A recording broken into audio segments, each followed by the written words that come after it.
I hated anybody that wasn't white. Whoa, Hulkster!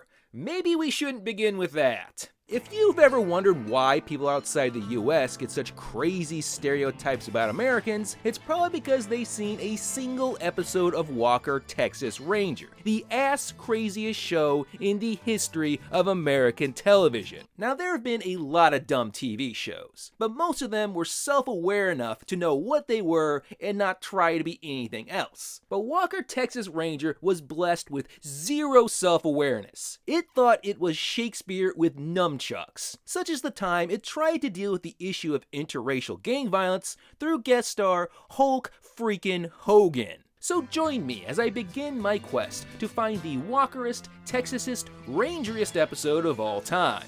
This is Ranger Danger. A meaty man deserves a meaty role, so the Hulkster plays the slightly less stupid named Boomer Knight. Yep, that's right, kids. The old out-of-touch guy is literally named Boomer. Laugh it up. Now don't forget, I hated anybody that wasn't white. Yes, Hulk, we'll get to that. So the Boomer Maniac runs the Division Street Rec Center because it's the 90s and everyone thought rec centers were the magic solution to all inner city problems. Who knows what these kids would be doing if they didn't have a center to come to? But the center sits between the turf of two rival street gangs, the Guardians and the Blades. Dude, why do TV shows always think gangs name themselves like Pee-wee hockey teams? Oh man, you guys remember that epic gang war between the Ice Hogs and the Mud Bugs? Now, I gotta talk casting here, because I guess the Guardians is supposed to be a Latino gang, but there are some cracker-ass looking dudes in this gang. I mean, this kid here is about as Latin as a mayonnaise sandwich. Meanwhile, at St. Misspellings Hospital, Alex has gotten herself all preggered up with Walker's rugged red-headed seed. And I just feel sorry for Alex, because her uterus is about to get battered by thousands of tiny spin kicks. Spin kick, spin kick, spin kick. Later, in the hood, this is Ace, leader of the Guardians. But I doubt this dude could get into an R-rated movie, much less be hard enough to run a gang of thugs. So this is Carson, the local drug something or other. But that's a stupid name, so I'm just gonna call him Greasy Gus. And Greasy Gus doesn't like Boomer's rec center and wants him run out of town. But as any wrestling fan knows, you can never get rid of Hulk Hogan, no matter how unwanted he might be. Well, let me tell you something, brother! So later, Walker's hanging out in his dad jeans and realizes the little gangsterlings can be manipulated by simply offering them some pizza. Which is true. Little kids will do goddamn anything if you just offer them some pizza. Pepperoni, my favorite. Yeah, way to sell it, Walker. Cut to the worst hip-hop ever. I'm a backboard breaker, I'm a 360 spinner, I'm a slam dunk daddy, in a word, I'm a winner. So is Walker on vacation or something? Doesn't he have better things to do than stuff his face and bully kids into playing basketball? And it is bullying. The whole strategy is, hey, I hear you're a real bitch at basketball. Oh yeah? I'll show you! So it turns out Greasy Gus is also the drug boss of the Blades, and he's trying to inflame the rivalry between them and the Guardians. You know, I'm not a drug boss, maybe someday, but it seems to me it would be better for business if both your crews got along, if you clearly defined their territories and settled any disputes between them. See, that's the thing about Walker, Texas Ranger. It's a crime show that in 9 seasons never bothered to learn how crime actually works. So, back to the worst song ever. Backboard breaker, I'm a 360 spinner, I'm a slam dunk daddy. And whoa, we got ourselves a wee little gangster brawl. Hold on, brother. We don't solve arguments with violence.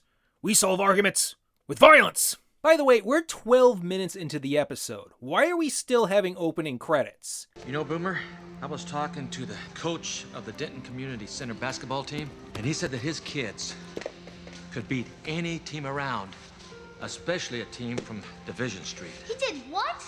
That's obviously a lie, kid. He's manipulating you. So at this point, the producers realize this is Walker, Texas Ranger, and no one's gotten kicked in the face yet. So we get a completely pointless scene where Trevette, Gage, and Sydney beat up a couple of Guardians and two dudes who are clearly just 40-year-old stuntmen. So if you don't follow the show, Gage and Sydney are two characters that were added in season 7 just to beat the crap out of people. They get very little character development, not many lines, they just hit people. Oh, and by the way, spin kick! Spin kick! You win. But later that night, no, not the basketballs! See, this is why the ghetto can't have nice things. But the joke's on the Vandals, because it's the 90s, and nothing brings people together like a good fixin' up montage. Wow, there's a lot of dirty magazines down here. Are you mad at whoever did this? I'm not mad, but I am disappointed. Yeah, thanks, Mom. But it turns out Boomer once had a pee-wee hockey team of his own. The Jackals are legends. That's right, the Hulkster used to bang. Not only that, he was a skinhead banger. In more ways than one. Also, a really old banger. So Boomer tells a story of how he was in solitary and got his soul saved by the guy next door quoting Bible verses. And whoa, plot twist! It's a black guy! Now don't forget, I hated anybody that wasn't white. Yeah, we get it. You're a freaking saint now. Good job. Boomer seems to really get through to the kids. But since we got more time to kill, we're also gonna do a scared straight. Nothing I can do about it. I. Walker's got one of each kind. A bald dude, a fat dude, and a dude from the Mad Max universe. They call me Slash for a reason. The guy slashed it right out of the socket. No, they didn't. It's still right there. In prison, ain't nothing but little girls. But on the bright side, prison seems to feed you really well. And as for lukewarm Steve Houston here, he pretty much stands there and doesn't say anything. And honestly, the crap these guys say probably wouldn't convince these kids of anything. But still... I think they've got their attention. I'm a backboard. No, not again! I'm a slam dunk daddy. I know of a team in Denton of guys your age that would love to give you a go. That is, if you're up to it. Okay, these are the most easily manipulated kids on Earth. Hey, the guys in Denton say you can't finish high school. We'll show them. Hey, the guys in Denton say you can't properly file your tax returns. We'll show them. The guys in Denton say you won't vote libertarian. We'll show them. So now there are supposedly no more drug dealers on the streets of Dallas. Walker has solved the city's drug problems through basketball. It's just too bad they totally suck. So what's Walker gonna do? Is he gonna coach them on some strategy? Tell them to play some damn defense? Nope. This is the perfect time to permanently end racism by rearranging where they sit on the bench. And somehow this works. They go on a 21-0 run to win the game. Which goes to show you, if your favorite team sucks, it's just because they're too racist. I mean, if they're a little less racist, maybe they'd win a few more games. Washington, Utah, Charlotte. So then this dickweed shows up again. He's all twat hurt because the Blades were playing hoopies on the same team as the Guardians. Bro, we've always been on the same team. We both work for you. You know what? Your management style sucks. We quit. So now Greasy Gus is mad. So the next day... How old is this guy? You think his kids get embarrassed by how dad dresses to go to work? Frank Walker! Boomer's been kidnapped! And by the way, don't any of you ever go to work anymore? Oh man, the Hulkster hasn't been in this tight a spot since Halloween Havoc 95. Oh, I'm not gonna shoot you. I'm gonna hang you, Boomer.